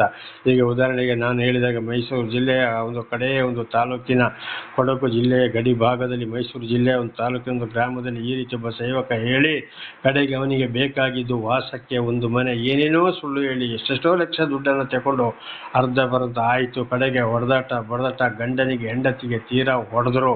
ಕಡೆಗೆ ಅವ್ರ ಮೇಲೆ ಕೇಸ್ ಹಾಕಿಟ್ರು. ಈಗ ಗ್ರಾಮದಲ್ಲಿ ಪ್ರಾರ್ಥನೆಯೇ ನಡೆಯೋದಾಯಿತು. ಆ ದಾರಿಲಿ ಅವರು ಹೋಗೋದಾಗಿ ಆಗಿಬಿಟ್ಟಿದೆ. ಆದರೆ ಫಸ್ಟ್ ಪ್ರಾರಂಭದಲ್ಲೇ ಅಲ್ಲಿ ಒಬ್ಬರು ಹೋಗೋರು, ನನ್ನ ಮೂಲಕ ಚೆನ್ನಾಗಿ ದೇವರ ವಿಷಯವನ್ನು ಅರಿತವರು ಕಡೆಗೆ ನಮ್ಮ ಮೂಲಕ ಸತ್ಯವನ್ನು ಅವರಿಗೆ ಸಹಿಸಿಕೊಳ್ಳಲಾರದ ಈ ಮನುಷ್ಯನ ಹಿಂದೆ ಓಡಿದ್ರು ಒಂದು ಸಹೋದರಿ. ಅವರಿಗೆ ನಾನು ಮೊದಲು ಹೇಳಿದ್ದೆ ನೋಡಿ, ಆ ಜಾಗದಲ್ಲಿ ಮನೆ ಅವರಿಗೆ ಬೇಕಾಗಿದ್ದು ಮನೆ. ಉದಾಹರಣೆಗೆ ಚರ್ಚು ಆಗೋದಿಲ್ಲ, ಮನೇನೂ ಆಗೋದಿಲ್ಲ, ಏನೂ ಆಗೋದಿಲ್ಲ, ನೆರವೇರೋದಿಲ್ಲ ನೋಡಿ ಅಂತ ಅದು ಪ್ರಾರಂಭ ಮಾಡೋದಕ್ಕಿಂತ ಮೊದಲೇ ಹೇಳಿದ್ದೆ ನಾನು ಅವರಿಗೆ. ಅದೇ ರೀತಿ ಆಯಿತು. ಇವತ್ತು ಏನಾಗಿದೆ, ಕಾಡು ಬಿದ್ದು ಹೋಗಿದೆ. ದೇವರ ನಾಮಕ್ಕೆ ಸ್ತೋತ್ರವಾಗಲಿ, ಹಲ್ಲೆಲೂಯಾ. ಕಾರಣ ಇದೆ, ಇವತ್ತು ಅನೇಕರು ಏನಾಗಿದ್ದಾರೆ, ಇವತ್ತು ಇದೇ ರೀತಿ ಹೋಗಿ ಒಂದು ಗುಲ್ಬರ್ಗ ಜಿಲ್ಲೆಯ ಚಿತ್ತಾಪುರ ತಾಲೂಕಿನ ಒಂದು ಗ್ರಾಮದಲ್ಲಿ ಇದೇ ರೀತಿ ಆಯಿತು. ಒಬ್ಬ ಸೇವಕ ಅಲ್ಲಿ ಕೂಡ ಮಾಯ ಮಂತ್ರ ಎಲ್ಲ ಮಾಡ್ಬೋದು, ಹಾಗೆ ಹೀಗೆ ಹಿಂದೆ ಕೂಡ ನಾನು ಹೇಳಿದ್ದೆ. ಕಡೆಗೆ ನನ್ನ ಮುಖಾಂತರ ಮಾಡಿದಂಥ ಮಂತ್ರವನ್ನು, ತೆಂಗಿನಕಾಯಿಯನ್ನು ಮಾಡಿ ಉಣಿದನ್ನು ಮೇಲೆ ತೆಗೆಸಿದ್ರು ದೇವರು. ಅಲ್ಲಿಂದ ಅವರಿಗೆ ಶಾಂತಿ ಸಮಾಧಾನ ಬಂದಿರ್ಬೋದು. ದೇವರು ಅದಕ್ಕಾಗಿ ಗುಲ್ಬರ್ಗ ಜಿಲ್ಲೆ ಚಿತ್ತಾಪುರ ತಾಲೂಕು ಇಟಗಿ ಗ್ರಾಮದಲ್ಲಿ ಇದು ನಡೆದಂಥ ಒಂದು ಸೇವಕ ಮಾಡಿದಂಥ ಕೆಲಸ, ಅದರಲ್ಲದೆ ಬೈಬಲ್ ಕಾಲೇಜಲ್ಲಿ ಟೀಚರಾಗಿ ಆಗಿದ್ದಂಥ ಮನುಷ್ಯ ಮಾಡಿದಂಥ ಕೆಲಸ. ಹಾಗೆ ಒಂದು ವೇಳೆ ದೇವರು ಆರಿಸಿಕೊಂಡವರ ಮುಖಾಂತರ ಸತ್ಯವನ್ನು ತಿಳಿದಾಗ ಮತ್ತೆ ತಿರುಗಿ ಅವರ ಮಾತು, ಇವ್ರ ಮಾತು, ಆ ಪಾಸ್ಟು ಈ ಮಾಸ್ಟರ್ ಅಂತೇಳಿ ಚೆನ್ನಾಗಿ ಅರ್ಥ ಮಾಡಿಕೊಳ್ಳದೆ, ನನ್ನ ತಂದೆ ತಾಯಿ ಬಂಧು ಬಳಗ ಅಣ್ಣ ತಮ್ಮ ಮಗ ಮಕ್ಕಳು ಅಂತ ಹೇಳ್ಕೊಂಡು ಅವರಿಗೆ ಬೇಜಾರಾಗ್ತದೆ, ಇವರಿಗೆ ಬೇಜಾರಾಗ್ತದೆ ಅಂತ ಹೇಳ್ಕೊಂಡು ವಿಗ್ರಹಾರಾಧನೆ ಕಡೆಗೆ ದೇವರ ವಾಕ್ಯಕ್ಕೆ ವಿರುದ್ಧವಾಗಿ ಹೋದರೆ ಖಂಡಿತವಾಗಿ ದೇವರು ವಿಚಾರಿಸುವವನಾಗಿದ್ದಾನೆ. ಅದಕ್ಕೆ 21ನೇ ವಚನ, ಹೃದಯ ರಹಸ್ಯಗಳನ್ನು ಬಲ್ಲವನಾದ ದೇವರು ವಿಚಾರಿಸುತ್ತಿರಲಿಲ್ಲವೋ? ಆಗ ನನ್ನ ದನ ಸತ್ತೋಯ್ತು, ಕುರಿ ಸತ್ತೋಯ್ತು, ಬೆಳೆ ಬರಲಿಲ್ಲ, ನನಗೆ ಅಂಥ ಕಾಯಿಲೆ ಬಂತು, ಇಂಥ ಕಾಯಿಲೆ ಬಂತು ಅಂತ ಎರಡು ಕಾರಣ ಇಲ್ಲ. ಮನಸ್ಸು ಎಲ್ಲಿದೆ? ಪ್ರಾಪಂಚಿಕದ ಮೇಲೆ ಇದೆ, ಮನುಷ್ಯರ ಮೇಲೆ ಇದೆ. ನಾನು ಸ್ಟೈಲ್ ಮಾಡ್ಕೊಂಡು ಅವರ ಮುಂದೆ ತಿರುಗಾಡಬೇಕು ಅಂತ ಒಂದು ಮನಸ್ಸು ಇದೆ. ಆದರೆ ಇವತ್ತು ನಮ್ಮಲ್ಲಿ ಕೂಡ ಅನೇಕರು ಏನು ಹೇಳಿದ್ದಾರೆ ಅಂದರೆ, ಏನೇ ಆದರೂ ದೇವರ ಒಂದು ಅಲ್ಲಿ ಭಯಭಕ್ತಿ ಅದು ನಮ್ಮ ಹೃದಯದಲ್ಲಿ ಇದೆ ಅಲ್ಲ, ಸಾಕಲ್ವ ಅಣ್ಣ ಅಂತ ಹೇಳಿದರು. ಆಗ ದೇವರು ಬೇಕು, ದೆವ್ವ ಬೇಕು, ಹಾಗೆ ಎಲ್ಲವನ್ನ ಬಿಟ್ಟು ಜೀವಿಸಿದಲ್ಲಿ 10 ದಶಾಜ್ಞೆಗಳನ್ನ ಯಾಕೆ ಕೊಟ್ಟರು? ಬಸವಣ್ಣರು ಕೂಡ 10 ದಶಾಜ್ಞೆಗಳನ್ನು ಎಷ್ಟು ಚೆನ್ನಾಗಿ ವಿವರಿಸಿದ್ದಾರೆ. ಪ್ರತಿ ಒಂದು ಗ್ರಂಥದಲ್ಲಿ ಕೂಡ ಅದು ಇದುವೆ. ಹಾಗೆ ಇವತ್ತು ಬಸವಣ್ಣ ಕೂಡ ಏನು ಹೇಳಿದ್ದಾರೆ, ಕಲ್ಲು ಮಣ್ಣು ಬೆಳ್ಳಿ ಬಂಗಾರ ಇಟ್ಟಿಗೆಯಲ್ಲಿ ನೀವು ಶಿವನನ್ನು ಹುಡುಕಬೇಡಿ ಅಂತ ಹೇಳಿಲ್ವಾ? ಅದೇ ರೀತಿ ಬೈಬಲಲ್ಲಿ, ಅದೇ ರೀತಿ ಮಹಾಭಾರತ ಭಗವದ್ಗೀತೆಯಲ್ಲಿ, ಅದೇ ರೀತಿ ಕುರಾನಲ್ಲಿ ಕೂಡ ಇರುವಂಥದ್ದು. ಹಾಗೆ ಏನು ಬೇಕಾದರೂ ಮಾಡಿ ನಾನು ವಿಚಾರಿಸ್ತಿರಲಿಲ್ವೋ? ಈ ರೀತಿ ಮಾಡಿ ದೇವರಿಂದ ಅದ್ಭುತ ಕಾರ್ಯಗಳನ್ನು ಪಡೆದಂಥ ಕುಟುಂಬ ಇವತ್ತು ಕೋಟೇಶ್ವರ ಆದರೂ ಕೂಡ ಶಾಂತಿ ಇಲ್ಲ, ಸಮಾಧಾನ ಇಲ್ಲ, ಒಂದು ಗಂಡು ಸಂತಾನ ಇಲ್ಲ, ಅವರಿಗೆ ಸರಿಯಾಗಿ ಜೀವಿಸಲು ಆಗ್ತಾ ಇಲ್ಲ, ನಾನಾ ರೀತಿಯ ಶಿಕ್ಷೆಗೆ ಒಳಪಟ್ಟಿದ್ದಾರೆ. ಆದರೆ ನಮ್ಮ ಮಾತು ಅವರಿಗೆ ಲೆಕ್ಕವೇ ಇಲ್ಲ. ಕಾರಣ ನಾನೊಬ್ಬ ಬಡವನಾಗಿದ್ದೇನೆ, ಏನೂ ಇಲ್ಲದವನಾಗಿದ್ದೇನೆ. ಅವರಾದರೆ ಕೋಟೇಶ್ವರ ಇವತ್ತು ಅದು ಹೇಳಿ ಪ್ರಯೋಜನ ಇಲ್ಲ. ಆಗ ಖಂಡಿತವಾಗಿ ಅವರು ಎಂಥವರಾದರೂ ದೇವರು ಆದುಕೊಂಡವರ ಮುಖಾಂತರ ಸತ್ಯವನ್ನು ತಿಳಿಸಿದಾಗ ತಿರುಗಿ ಮತ್ತು ಪ್ರಾಪಂಚಿಕದ ಕಡೆಗೆ ವಿಗ್ರಹದ ಕಡೆಗೆ ಹೋದರೆ, ಅನ್ಯ ದೇವತೆಗಳಿಗೆ ಕೈ ಎತ್ತಿದರೆ ಖಂಡಿತವಾಗಿ ಒಂದಲ್ಲ ಒಂದು ಶಿಕ್ಷೆಯಿಂದ ಹೊರಬರಲು ಸಾಧ್ಯವೇ ಇಲ್ಲ. ಹಾಗೆ ಅನೇಕ ಪಾಸ್ಟ್ಗಳು, ಈ ಬ್ರಾಹ್ಮಣರುಗಳು, ಈ ಮಠಾಧೀಶರು, ಈ ಗುರೂಜಿಗಳು ಅಂತೆಲ್ಲ ಹೇಳಿಕೊಂಡು ಈ ಮುಸ್ಲಿಮ್ಸಲ್ಲಿ ಕೂಡ ಅನೇಕ ರೀತಿ ಏನು ಮಾಡ್ತಾರೆ, ಮಾಯಾ ಮಂತ್ರ ಜ್ಯೋತಿಷ, ಉದಾಹರಣೆಗೆ ಶಿವ ಈಶ್ವರ ಪರಮೇಶ್ವರ ಶ್ರೀಕೃಷ್ಣ ತಿಳ್ಕೊಂಡು ನಾನಾ ರೀತಿಯಲ್ಲಿ ಏನಾಗಿದೆ ವಿಗ್ರಹಗಳನ್ನ ಮಾಡಿಕೊಂಡು ಅಲ್ಲಿ ಪೂಜೆ ಮಾಡಿಸ್ತಾ ಇದ್ದಾರೆ, ಪ್ರಸಾದ ಕೊಡ್ತಾ ಇದ್ದಾರೆ. ನಿಜವಾಗಲೂ ಯಾವುದೇ ವಿಗ್ರಹ ಇರಬಾರ್ದು, ಯಾವುದೇ ಪೂಜೆ ಪುಸ್ಕಾರ ಇಲ್ಲ, ಯಾವುದೇ ಹೋಮ ಇಲ್ಲ, ಯಾವುದೂ ಇಲ್ಲ. ವಾಕ್ಯಕ್ಕೆ ವಿಧೇಯರಾಗಿ ಜೀವಿಸುವಂಥದ್ದು ಮಾತ್ರ ಒಂದೇ. ಅನೇಕರು ಬಲಿ ಕೊಟ್ಟ ಮಾಂಸವನ್ನು ತಿಂತಾ ಇದ್ದಾರೆ. ಒಂದ್ಸಲ ಯೂಟ್ಯೂಬಲ್ಲಿ ಕೂಡ ಒಂದು ಮನುಷ್ಯ ಹೇಳಿದಾಗ, ಬಲಿ ಕೊಟ್ಟಿದ್ದ ಮಾಂಸವನ್ನು ನಾವು ತಿನ್ನಬಾರ್ದೋ ಅಂತೇಳಿ ಬಹಳ ಒಂದು ದೊಡ್ಡ ಸೇವಕ ಒಂದ್ಸಲ ಪ್ರಸಂಗ ಮಾಡ್ದ. ಇದರ ಬಗ್ಗೆ ಅನೇಕರು ನನ್ನನ್ನು ವಿಚಾರಿಸಿದರು. ಆದರೆ ಅಪೊಸ್ತಲನಾದ ಪೌಲರ ಮಾತನ್ನು ಸರಿಯಾಗಿ ಮನುಷ್ಯನಿಗೆ ಅರ್ಥ ಮಾಡಿಕೊಳ್ಳಕ್ಕಾಗಿಲ್ಲ. ಒಂದು ಕಡೆಗೆ ಅದು ನಮ್ಮನ್ನು ಪರಲೋಕಕ್ಕೆ ತೆಗೆದುಕೊಂಡು ಹೋಗುವುದಿಲ್ಲ ಅಂತೇಳಿ ಬೈಬಲಲ್ಲಿ ಅಪೊಸ್ತಲನಾದ ಪೌಲ ಹೇಳಿದರು. ಮತ್ತೊಂದು ಕಡೆಗೆ ಹೇಳಿದರೆ ಅನ್ಯರು ಬಲಿ ಅರ್ಪಿಸುವುದು ದೇವರಿಗೆಲ್ಲ ದೆವ್ವಗಳಿಗೆ. ಆಗ ನೋಡಿ ಅಲ್ಲಿ 2 ಮಾತು ಬಂತು ಪೌಲನದು. ಕಾರಣ ಯಾಕೆಂದರೆ ಅವರನ್ನು ಒಂದೇ ಸಲ ಈ ಪೌಲ ಅವರಿಗೆ ಕಠಿಣವಾಗಿ ಬೋಧಿಸುವುದು ಬೇಡ ಅಂತೇಳಿ ಸ್ವಲ್ಪ ಸುಲಭ ರೀತಿಗೆ ತರ್ತಾ ಇದ್ದಾರೆ. ಇದನ್ನು ಚೆನ್ನಾಗಿ ಅರ್ಥ ಮಾಡಿಕೊಳ್ಳಬೇಕು. ಹಾಗೆ ಪೂಜೆ ಪುಸ್ಕಾರ ಬಳಿ ಯಾರಿಗೆ ಅರ್ಪಿಸುವುದು? ದೆವ್ವಗಳಿಗೆ. ಆಗ ಅವರಿಗೂ ನಮಗೂ ಏನು ವ್ಯತ್ಯಾಸವಾಯಿತು? ದೇವರು ನಮ್ಮನ್ನು ಆರಿಸಿಕೊಂಡು ಏನು ವ್ಯತ್ಯಾಸವಾಯಿತು? ದರ್ಶನ ಕೊಟ್ಟು ಏನು ವ್ಯತ್ಯಾಸವಾಯಿತು? ನಾನು ಇನ್ನು ಮುಂದೆ ನಿನ್ನೊಂದಿಗೆ ಜೀವಿಸ್ತೇನೆ ಅಂತೇಳಿ ಮಾತು ಕೊಟ್ಟು ಏನು ಪ್ರಯೋಜನವಾಯಿತು? ಇದಕ್ಕೆ ಬರುವಂಥದ್ದು ಶಿಕ್ಷೆ. ದೇವರ ನಾಮಕ್ಕೆ ಸ್ತೋತ್ರವಾಗಲಿ.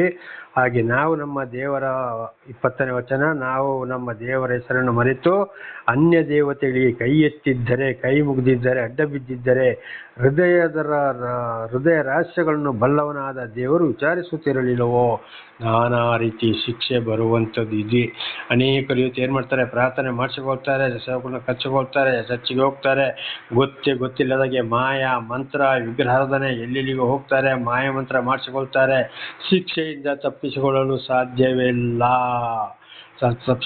ಸಾಧ್ಯನೇ ಇಲ್ಲ. ಅನೇಕರು ಮನುಷ್ಯರ ಕಾಲಿಗೆ ಬಿದ್ದು ಬಿಡ್ತಾರೆ ಹೋಗಿ. ಅನೇಕ ಫಾದರ್ಗಳು ಅಂತ ಹೇಳೋರು, ಈ ದೇವಮಾನವರು ಅಂತ ಹೇಳ್ಕೊಳ್ಳೋರು, ಬ್ರಾಹ್ಮಣರು ಅಂತ ಹೇಳ್ಕೊಳ್ಳೋರು, ಮಠಾಧೀಶರು ಅಂತ ಹೇಳ್ಕೊಳ್ಳೋರು ಕಾಲಿಗೆ ಬೀಳ್ಸಿಕೊಳ್ತಾರೆ. ಕೆಲವರು ಕಾಲಿಂದ ಚಪ್ಪಲಿ ಕೂಡ ತೆಗೆಯೋದಿಲ್ಲ, ಚಪ್ಪಲಿ ಮೇಲೆ ಬೀಳ್ಸಿಕೊಳ್ತಾರೆ. ಬಹಳ ಶಾಪಕ್ಕೆ ಗುರಿಯಾಗ್ತಾರೆ, ಬಹಳ ಶಾಪಗ್ರಸ್ತರು, ಬಹಳ ಶಾಪ. ಇದು ಕೂಡ ದೇವರೇ ಏನು ಹೇಳಿದ್ದಾರೆ, ಅಯ್ಯೋ ಮನುಷ್ಯನ ಅವತಾರವಿತ್ತು, ದೇವರು ಅಲ್ಲಿಗೆ ಬಂದಾಗ ಮನುಷ್ಯರು ಹೋಗಿ ದೇವರಿಂದ ಆದ್ಕೊಂಡವ್ರು ಹೋಗಿ ಅವರ ಕಾಲಿಗೆ ಬೀಳಕ್ಕೆ ಹೋದಾಗ, ಅಯ್ಯೋ ನಾನೊಬ್ಬ ದೇವರ ಸೇವಕಪ್ಪ, ನಾನೊಬ್ಬ ದೂತ, ನನ್ನ ಕಾಲಿಗೆ ನೀನು ಬೀಳಬೇಡ, ನೀನು ದೇವರ ಪಾದಪೀಠ ಭೂಮಿಗೆ ಅಡ್ಡ ಬೀಳು ಎಂಬುದಾಗಿ ದೇವರೇ ಮನುಷ್ಯನ ಅವತಾರವೆತ್ತಿ ಬಂದಾಗ ಹೇಳಿದರು. ಒಂದು ದೇವರ ಮನುಷ್ಯ ಕೂಡ ಹೇಳಿದ, ನನ್ನ ಕಾಲಿಗೆ ನೀನು ಬೀಳಬೇಡ, ದೇವರ ಪಾದಕ್ಕೆ ಅಡ್ಡ ಬೀಳು, ನಾನು ನಿಮ್ಮ ಹಾಗೆ. ಆದರೆ ದೇವರು ನನ್ನನ್ನು ದೇವರ ಸೇವೆಗಾಗಿ, ಸುವಾರ್ತೆಗಾಗಿ, ನನ್ನನ್ನು ದೇವರ ವಿಷಯವನ್ನು ಸಾರುವುದಕ್ಕಾಗಿ ನನ್ನನ್ನು ಆರಿಸಿಕೊಂಡಿದ್ದಾರೆ ಎಂಬುದಾಗಿ.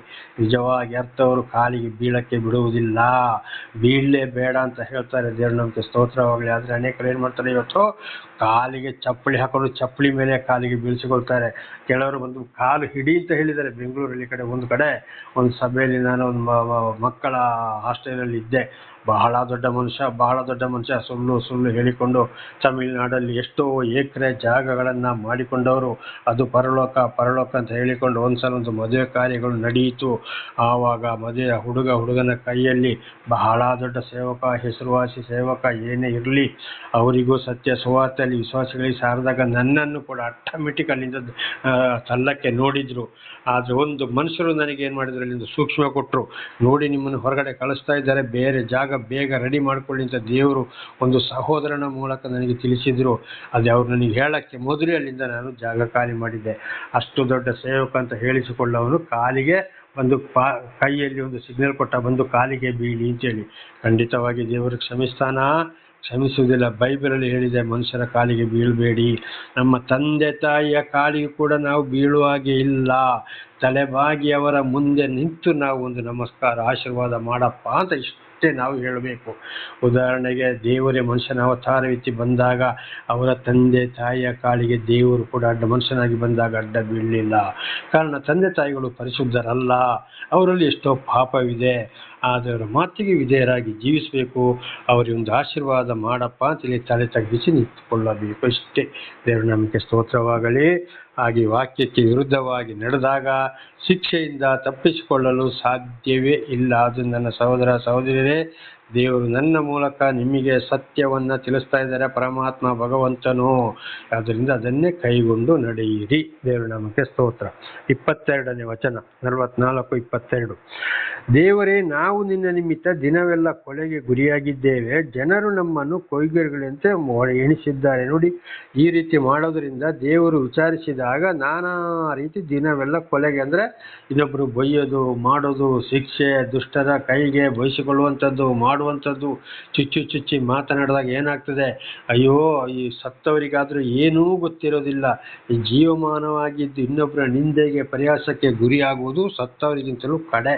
ಅಯ್ಯೋ ಅವ್ರು ಹಾಗೆ ಹೇಳಿಬಿಟ್ರು, ಇವರು ಹೀಗೆ ಹೇಳಿಬಿಟ್ರು, ಅವನು ಹಾಗೆ ಹೇಳ್ದ, ಇವನು ಹೇಗೆ ಹೇಳ್ದ, ಅವನು ಬೈದ.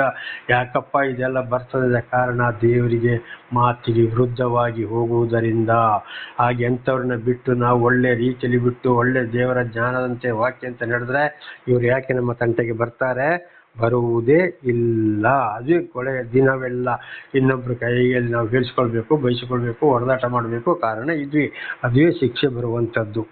ಜನರು ನಮ್ಮನ್ನು ಕೊಯ್ಗರಿಗಳಂತ ಎಣಿಸಿದ್ದಾರೆ, ಅವರು ಕುರಿಗಳಿಗಿಂತ ಕಡೆ ಮಾಡಿದಾರಲ್ಲಪ್ಪ. ಹೌದು, ಯಾಕೆ? ದೇವರ ವಾಕ್ಯಕ್ಕೆ ನೀನು ಮೀರಿದೀಯಪ್ಪ. ಕೆಟ್ಟವರ ಸಹವಾಸ ಮಾಡಬೇಡ, ಅವರಿಂದ ದೂರ ಇರು. ಈ ಮದ್ಯಪಾನ, ಧೂಮಪಾನ, ನಾನಾ ರೀತಿ ಕೆಟ್ಟ ಚಟಗಳಿಂದ ಇರುವವರನ್ನು ನೀ ದೂರ ಮಾಡು. ಅವರ ಸಹವಾಸವೇ ನಿನಗೆ ಬೇಡ. ಅಂತ ಹೇಳಿ ದೂರ ಆದರೆ ಖಂಡಿತವಾಗಿ ಅವ್ರು ಯಾಕೆ ನಮ್ಮ ಹತ್ರ ಬರ್ತಾರೆ? ಈ ಒಂದು ವೇಳೆ ಮಾತಾಡಿದ್ರು ಪ್ರೀತಿಯಿಂದ ಮಾತಾಡಿ ಅವ್ರನ್ನ ಕಳಿಸುವಂಥದ್ದು, ಅವರ ಜೊತೆಯಲ್ಲಿ ಮತ್ತು ಸಹವಾಸ ಇಟ್ಟುಕೊಂಡ್ರೆ ಅದೇ ಬುದ್ಧಿ ಬರ್ತದೆ. ದೇವರು ಅಲ್ಲಿ ಏನು ಮಾಡ್ತಾನೆ, ಕೈ ಬಿಟ್ಟವನಾಗಿದ್ದಾನೆ, ಅವರಿಗಿಂತಲೂ ಆಗಂಥವರು ಕೆಟ್ಟು ಹೋಗ್ತಾರೆ. ಅದುವೇ ನಾನಾ ರೀತಿ ಗುರಿಯಾಗೋದು, ದೇವರು ವಿಚಾರಿಸುವುದು ಇದುವೇ ಆಗಿದೆ. ಆದ್ದರಿಂದ ಬಹಳ ಎಚ್ಚರ, ಇಂಥವ್ರನ್ನ ಬಿಟ್ಟು ಜೀವಿಸಬೇಕು ಅಂತ. 23ನೇ ವಚನ, ಕರ್ತನೇ ಯಾಕೆ ನಿದ್ರಿಸುತ್ತಿ, ಎಚ್ಚರವಾಗು, ಏಳು, ನಮ್ಮನ್ನು ಬಿಟ್ಟು ಬಿಡಬೇಡ.